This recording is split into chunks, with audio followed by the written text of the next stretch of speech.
Hello everyone, this is our second video on motion graph. এই particular ভিডিওতে আমরা displacement time graph নিয়ে কথা বলবো. So let us start. Okay. So আমরা স্টার্টেই দেখছি যে we are talking about Tom. Tom starts from rest and travels 10 meter in 5 seconds. তাহলে Tom rest থেকে শুরু করছে. Rest থেকে, that means Tom ওর জার্নিটা রেস্ট থেকে স্টার্ট করছে, রাইট, এবং ট্রাভেল করছে 10 মিটার ইন 5 সেকেন্ডস। তো কেউ যদি রেস্ট থেকে স্টার্ট করে, আমরা জানি সবাই, কেউ যদি রেস্ট থেকে স্টার্ট করে তাহলে তার ইনিশিয়াল ভেলোসিটিটা হয় 0। তার ইনিশিয়াল ভেলোসিটি কি হয়? তার ইনিশিয়াল ভেলোসিটি হয় 0। So Tom starts from rest, ওকে?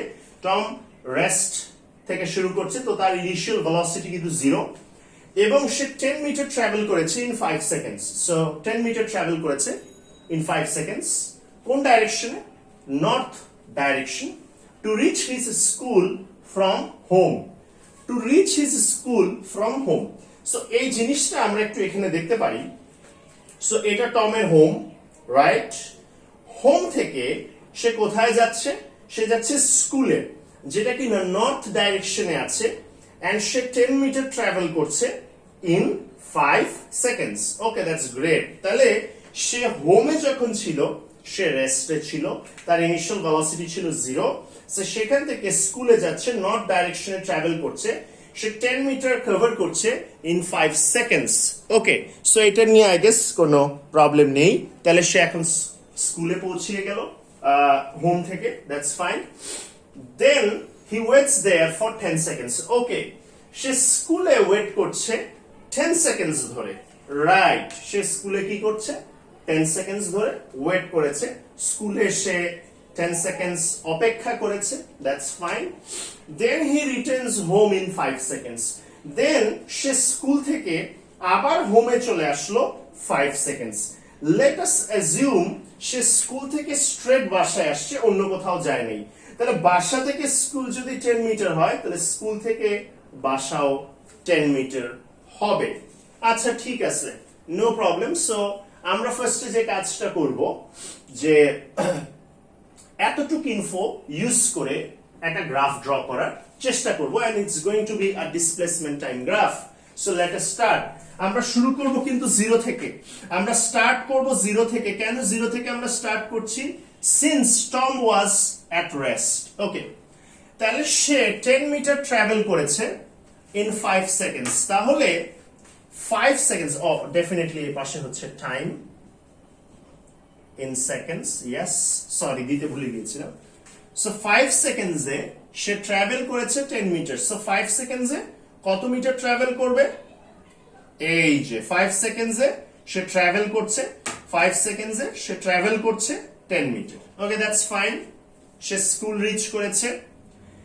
নাও সে স্কুলে ওয়েট করেছে 10 সেকেন্ডস। সো 10 সেকেন্ডস যদি কেউ ওয়েট করে, তার কিন্তু আর কোনো ডিসপ্লেসমেন্ট হবে না, তার কিন্তু আমরা ডিসপ্লেসমেন্টে কোনো ইনক্রিজ দেখব না।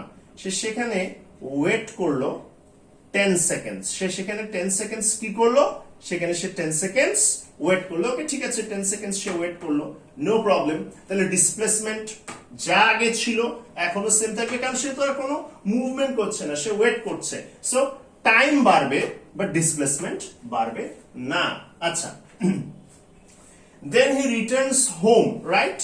সে বাসায় ফেরত আসতেছে 5 সেকেন্ডে। তাহলে আমরা যদি একটু খেয়াল করি, এটা তার হোম, সে স্কুলে গেল 5 সেকেন্ডে, সেখানে 10 সেকেন্ড ওয়েট করলো, তারপর সেখান থেকে সে আবার হোমে চলে আসলো 5 সেকেন্ডে। তাহলে সে যদি আবার হোমে আসে 5 সেকেন্ডে, তাহলে তার ডিসপ্লেসমেন্ট কিন্তু 0 হয়ে গেল। বারবার বলছি, ডিসপ্লেসমেন্ট কনসিডারস ডাইরেকশন। তাহলে শুরুতে সে স্কুলে গেল, ফাইন, তার একটা ডিসপ্লেসমেন্ট হলো। সে স্কুল থেকে যখন আবার হোমে চলে আসলো, তার ডিসপ্লেসমেন্ট কিন্তু 0 হয়ে যাবে। ডিসপ্লেসমেন্ট কি হয়ে যাবে? 0। Since displacement is a vector quantity, so displacement কিন্তু ডাইরেকশন কনসিডার করে। তাহলে আমরা যদি একটু ভালো করে দেখি, তাহলে সে যখন রিটার্ন করে হোমে আসবে, তার ডিসপ্লেসমেন্ট হয়ে যাবে 0। তাহলে আমরা নেক্সট 5 সেকেন্ডসে সে যখন হোমে রিটার্ন করবে স্কুল থেকে, গ্রাফটা হবে এই রকম। তাহলে আমরা যদি একটু খেয়াল করি যে দেখো আফটার দিস 5 সেকেন্ডস যখন সে আবার বাসায় ফেরত আসলো তার ডিসপ্লেসমেন্ট হয়ে যাচ্ছে 0, তাহলে তার ডিসপ্লেসমেন্ট আবার 0 তে চলে আসলো। তাহলে আমাদের ফার্স্ট পার্টটা ড্র হয়ে গেল, কোনো প্রবলেম নেই। এখন আমরা যদি দেখি আবার এখানে লেখা আছে then he moves 5 meter in 10 seconds in the south direction to reach supermarket। আচ্ছা, ভালো কথা। দেন সে হোম থেকে কোথায় যাচ্ছে? সাউথে যাচ্ছে। সে হোম থেকে সাউথে যাচ্ছে। দেখো শুরুতে সে নর্থে গেছিল, সে উপরে গেছিল, বাট দিস টাইম এখন সে সাউথে যাচ্ছে। সে কোথায় যাচ্ছে? সে সাউথে যাচ্ছে এবং আবার সে 5 মিটার ট্রাভেল করছে in 10 seconds to reach what? Supermarket. Supermarket reach করতে চায়, তো সে আবার 5 মিটার ট্রাভেল করছে 10 সেকেন্ডসে সাউথ, নিচের দিকে, এবং সে কি রিচ করবে? সে সুপারমার্কেট রিচ করবে। আচ্ছা ঠিক আছে, দ্যাটস ফাইন। সো হোম থেকে সে এখন 5 মিটার নিচে গেল, 10 সেকেন্ড সে সময় নিল। আচ্ছা ঠিক আছে, সে এখন সুপারমার্কেটে চলে আসলো। এখন since whom was our origin, home কি? হোম আমাদের অরিজিন ছিল। এখন আমরা অরিজিন থেকে কেউ যদি উপরে যায় আমরা সেটাকে পজিটিভ কনসিডার করছি, আর কেউ যদি নিচে যায় তাহলে সেটাকে আমরা নেগেটিভ কনসিডার করছি। কেন? কারণ আমরা ডিসপ্লেসমেন্ট টাইম গ্রাফ নিয়ে কাজ করছি, এন্ড ডিসপ্লেসমেন্ট একটা ভেক্টর কোয়ান্টিটি, তার ডাইরেকশন মেনশন করাটা খুবই ইম্পর্টেন্ট। সো আমরা উপরে গেলে সেটাকে পজিটিভ ধরছি, নিচে আসলে সেটাকে আমরা কি ধরছি? নেগেটিভ ধরছি। আই হোপ এই জিনিসটা আপনারা বুঝতে পারছেন। সো হোম থেকে, since home is our origin, okay, so home থেকে যখন আমরা নিচে যাচ্ছি সুপারমার্কেটে, আমরা ডিসপ্লেসমেন্ট হয়েছে কত? 5 মিটার। কতটুক টাইম লেগেছে? 10 সেকেন্ডস। কিন্তু আমরা 5 না বলে বলবো ডিসপ্লেসমেন্ট -5, ওকে, কারণ যেহেতু আমরা নিচে যাচ্ছি। সো নেক্সট 10 সেকেন্ডস 20 থেকে 30 ডিসপ্লেসমেন্ট হবে like this, right? So displacement হবে লাইক দিস। এখন এটা হচ্ছে ডিসপ্লেসমেন্ট। সো আশা করছি কোনো প্রবলেম নেই, হয়ে গেল ডিসপ্লেসমেন্ট। সো নেক্সট 10 সেকেন্ডসে সে 5 মিটার ডিসপ্লেস করলো, কিন্তু কোন দিকে? নিচের ডাইরেকশনে। আচ্ছা ঠিক আছে, that's fine. There he waits for 5 seconds, okay, সে সুপারমার্কেটে 5 সেকেন্ডস অপেক্ষা করলো। সো যদি কেউ অপেক্ষা করে তার কিন্তু কোনো ডিসপ্লেসমেন্ট হয় না, জাস্ট টাইমটা বাড়ে। তাহলে সে যেই পজিশনে ছিল ওই পার্টিকুলার পজিশনেই থাকবে, জাস্ট টাইমটা বেড়ে যাবে। ইয়েস, আমরা টাইম বাড়িয়ে দিলাম, 30 থেকে চলে গেলাম 35-এ, no problem with this one. Then he returns home in 5 seconds. তারপর সে আবার সুপারমার্কেট থেকে হোমে আসতেছে 5 সেকেন্ডসে।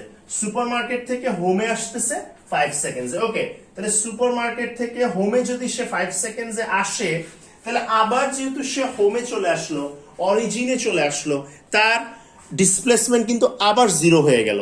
তাহলে সে যখন আবার সুপারমার্কেট থেকে হোমে আসতেছে তার ডিসপ্লেসমেন্ট কি হয়ে যাচ্ছে? তার ডিসপ্লেসমেন্ট হয়ে যাচ্ছে 0।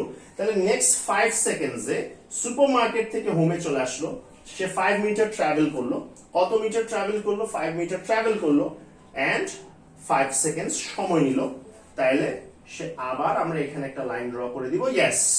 So this is the displacement time graph of Tom. আমাদের ফার্স্ট পার্টও হয়ে গেল, আমাদের সেকেন্ড পার্টও হয়ে গেল। আই হোপ এইটা নিয়ে কোনো রকম কোনো সমস্যা হয় নাই, আপনারা বুঝতে পারছেন জিনিসটা। কোনো রকম ঝামেলা আমরা এখানে ফেস করি নাই। আচ্ছা, আমাদের যেটা মাথায় রাখতে হবে, displacement time graph can only be drawn in the first and fourth quadrant. Yes, first quadrant and fourth quadrant আমরা সবসময় ডিসপ্লেসমেন্ট টাইম গ্রাফকে দেখব। আমরা এই পাশে কখনোই ডিসপ্লেসমেন্ট টাইম গ্রাফকে দেখব না, since time can never be negative. So আমরা ডিসপ্লেসমেন্ট টাইম গ্রাফকে এদিকে কখনোই দেখব না, আমরা ফার্স্ট কোয়াড্রেন্টে দেখব এন্ড ফোর্থ কোয়াড্রেন্টে দেখব। আই হোপ কোয়াড্রেন্ট কি এটা আপনারা জানেন। আচ্ছা, এখন কিছু প্রপার্টিজ নিয়ে আমি কথা বলবো। Upward sloping in the first quadrant. First quadrant এর upward sloping কি বোঝায়? Now this is an upward sloping. Okay, this is an upward sloping. এই upward sloping টা আছে ফার্স্ট কোয়াড্রেন্টে। এখন এটা অ্যাকচুয়ালি কি বোঝায়? এটা বোঝায় the person is moving. Moving এই জিনিসটা বোঝায়, এটা হচ্ছে প্রথম কথা। ওকে, and away from the origin, yes, এবং away from the origin, and আমরা এখানে লিখেছি in the upward direction. So আমরা আপকে পজিটিভ কনসিডার করছি, আপকে কি কনসিডার করছি, পজিটিভ। সো এই জিনিসটা আমাদেরকে একটু মাথায় রাখতে হবে যে আমরা যে ডাইরেকশনকে পজিটিভ কনসিডার করছি ওই ডাইরেকশনে কেউ যদি মুভ করে তাহলে একটা আপওয়ার্ড স্লোপিং আসবে ইন দি ফার্স্ট কোয়াড্রেন্ট। তাহলে আমি জিনিসটা আরেকবার বলছি, upward sloping in the first quadrant কি ইন্ডিকেট করছে? এটা ইন্ডিকেট করছে the person is moving, and কোন দিকে মুভ করছে? The person is moving in the direction that we are considering to be positive. Okay, so আমি আবার বলছি upward sloping in the first quadrant, এটা কি মিন করছে? এটা মিন করছে the object or the person is moving and it is moving in the direction that we have considered to be positive. So I hope এই জিনিসটা নিয়ে কোনো প্রবলেম নেই। So এইটা হলো upward sloping in the first quadrant. So this is the upward sloping in the first quadrant. Okay, হলো। Now upward sloping in the fourth quadrant. Fourth quadrant এও আমরা upward sloping দেখতে পারি। এই যে একটা upward sloping আমরা দেখছি in the fourth quadrant. So এটা হচ্ছে upward sloping in the fourth quadrant. That's fine, কোনো প্রবলেম নাই। এই যে fourth quadrant upward sloping, এখন এটা কি মিন করে? এটা মিন করে the person is again moving. Yes, the person is moving and the person is returning towards the origin. পার্সনটা মুভ করছে এবং পার্সনটা অরিজিনে ফেরত যাচ্ছে। কোথায় ফেরত যাচ্ছে? অরিজিনে ফেরত যাচ্ছে। অরিজিনে কি হচ্ছে? ফেরত যাচ্ছে। আই হোপ এই জিনিসটা আপনারা বুঝতে পারছেন। ওকে, নেক্সট হলো flat sloping. Now flat sloping কি বোঝায়? Flat sloping in the first and fourth কোয়াড্রেন্টে বোঝায় the person is at rest. So রেস্টের জন্য একটাই কনসেপ্ট, রেস্টের জন্য একটাই concept, flat sloping in the first quadrant হোক বা ফোর্থ কোয়াড্রেন্ট হোক, the person is at rest. পার্সনটা কি? the person is at rest. So আপনি ফার্স্ট কোয়াড্রেন্টে ফ্ল্যাট স্লোপিং নেন আর ফোর্থ কোয়াড্রেন্টে আপনি ফ্ল্যাট স্লোপিং নেন, আপনি একদম সিম্পল ভাবে বলতে পারেন the person is at rest. পার্সনটা সবসময় রেস্ট। সোজা কথা হলো ফ্ল্যাট স্লোপিং হলেই পার্সন রেস্টে চলে আসতেছে। আই হোপ কোনো প্রবলেম নাই। সো আমি আবার বলছি ফ্ল্যাট স্লোপিং হলেই আমরা বলবো the person is at rest. So that's it, হয়ে গেল এটা। এখন আমরা দেখবো downward sloping. So downward sloping হলে কি হবে? যেমন আমরা এখানে দেখছি এই যে আপওয়ার্ড স্লোপিং ছিল, এই যে একটা আপওয়ার্ড স্লোপিং, এটা ফার্স্ট কোয়াড্রেন্টে ছিল, আর এই আপওয়ার্ড স্লোপিংটা ছিল ফোর্থ কোয়াড্রেন্টে। ওকে, আমাদের এই দুটো দেখা হয়ে গেল। আমরা ফ্ল্যাট স্লোপিংও দেখে ফেললাম, এই যে ফ্ল্যাট স্লোপিং দেখলাম এন্ড এই যে ফ্ল্যাট স্লোপিং দেখলাম। সো আমাদের ফ্ল্যাট স্লোপিংও দেখা হয়ে গেল যে ফার্স্ট কোয়াড্রেন্টে ফ্ল্যাট স্লোপিং কি বোঝায় এন্ড ফোর্থ কোয়াড্রেন্টেও ফ্ল্যাট স্লোপিং কি বোঝায়। এখন আমাদের যে জিনিসটা একটু দেখতে হবে যে ফার্স্ট কোয়াড্রেন্টে ডাউনওয়ার্ড স্লোপিং কি বোঝায় এন্ড ফোর্থ কোয়াড্রেন্টে ডাউনওয়ার্ড স্লোপিং কি বোঝায়। তো আমরা এখন দেখব ডাউনওয়ার্ড স্লোপিং। সো আমরা এখন দেখব downward sloping in the first quadrant. First quadrant downward sloping কি বোঝায়? বোঝায় the person is moving towards the origin. Moving towards the origin. So আবার বলছি এই জিনিসটা আমাদেরকে একটু মাথায় রাখতে হবে। Downward sloping in the first quadrant. First quadrant A downward sloping কি বোঝায়? First quadrant এ downward sloping বোঝায় the person or the object is moving towards the origin. অরিজিনের দিকে মুভ করছে, রাইট? এই যে আমরা এখানে দেখেছিলাম, কিন্তু আবার সে অরিজিনে ফেরত আসতেছিল এই পার্টিকুলার পজিশন, আই মিন এই পার্টিকুলার জায়গা যখন আমরা প্লট করছি তখন আমরা কনসিডার করছি the object was returning to the origin. আচ্ছা, ভালো কথা। নাও আমরা যেটা দেখব সেটা হলো downward sloping. Downward sloping in the fourth quadrant axis বলছি, sorry, downward sloping in the fourth quadrant, এটা অ্যাকচুয়ালি কি বোঝায়? এটা ইন্ডিকেট করছে the person is moving, okay, is moving away from the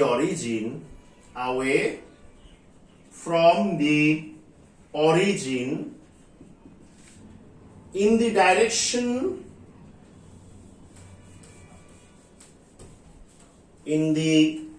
direction which is considered to be negative. তাহলে আমি আবার বলছি downward sloping in the fourth quadrant. Fourth কোয়াড্রেন্টে ডাউনওয়ার্ড স্লোপিং কি বোঝায়? এটা ইন্ডিকেট করছে the person is moving, yes the person is moving away from the origin, origin থেকে অ্যাওয়ে মুভ করে যাচ্ছে in the direction which is considered to be negative. কোন ডাইরেকশনে যাচ্ছে? যে ডাইরেকশনটা আমরা নেগেটিভ কনসিডার করছি। যেমন এই পার্টিকুলার ডাইরেকশনে আমরা ডাউনওয়ার্ড গেলে নেগেটিভ কনসিডার করছি। যেমন একটু আগে আমরা লিখছিলাম আপওয়ার্ড গেলে সেটা পজিটিভ ছিল, আর ডাউনওয়ার্ড গেলে সেটা নেগেটিভ হচ্ছে। তাহলে আমি আবার বলছি downward sloping in the first quadrant. First কোয়াড্রেন্টে ডাউনওয়ার্ড স্লোপিং কি বোঝাচ্ছে? Person is moving, yes moving, রেস্টে নাই, কোথায়? Towards the origin. আর downward sloping in the fourth quadrant কি বোঝাচ্ছে? Person is moving away from the origin in the direction which is considered to be negative. Okay, that's fine. So I hope এটা নিয়ে কোনো রকম কোনো problem নাই, এতটুকু আমরা বুঝে গেছি, এইটুক নিয়ে আমাদের কোনো সমস্যা নেই। আমি জাস্ট লাস্টে একটা জিনিস অ্যাকচুয়ালি লিখতে চাই বা লাস্টে একটা জিনিস মেনশন করতে চাই, সেই জিনিসটা হলো ডিসপ্লেসমেন্ট টাইম গ্রাফের। ওকে, ডিসপ্লেসমেন্ট টাইম গ্রাফের যে গ্রেডিয়েন্টটা হয়, ডিসপ্লেসমেন্ট টাইম গ্রাফের যে গ্রেডিয়েন্টটা হয় সেটা হচ্ছে ভেলোসিটি। ইয়েস, যে গ্রেডিয়েন্টটা আমরা পাবো ডিসপ্লেসমেন্ট টাইম গ্রাফ থেকে সেটা হচ্ছে ভেলোসিটি। সো আমি এটা একটু কোথায় লিখবো? এখানে লিখে দিচ্ছি। এখানে gradient of a displacement time graph, gradient হচ্ছে ভেলোসিটি। সো আমি একটু এখানে লিখে দিচ্ছি the gradient of velocity, displacement time graph is velocity. So আবার বলছি এই এরিয়া আন্ডার দি গ্রাফ হবে না, ডিসপ্লেসমেন্ট টাইম গ্রাফের কোনো এরিয়া আন্ডার দি গ্রাফ আমরা পাই না, বাট আমরা একটা গ্রেডিয়েন্ট পাবো। আমরা যদি এরিয়া আন্ডার দি গ্রাফ করি কিচ্ছু পাবো না। ডিসপ্লেসমেন্ট টাইম গ্রাফের area under the graph is equivalent to nothing, but আমরা যদি ডিসপ্লেসমেন্ট টাইম গ্রাফের গ্রেডিয়েন্ট বের করি দেন আমরা ভেলোসিটি বের করতে পারবো। সো কোনো রকম প্রবলেম সেখানে হবে না। So that was all from displacement time graph. I hope আপনারা কিছু জিনিস শিখতে পারছেন। So কারো যদি কোনো প্রবলেম হয় ডেফিনেটলি আমাকে কন্ট্যাক্ট করেন। So that's all.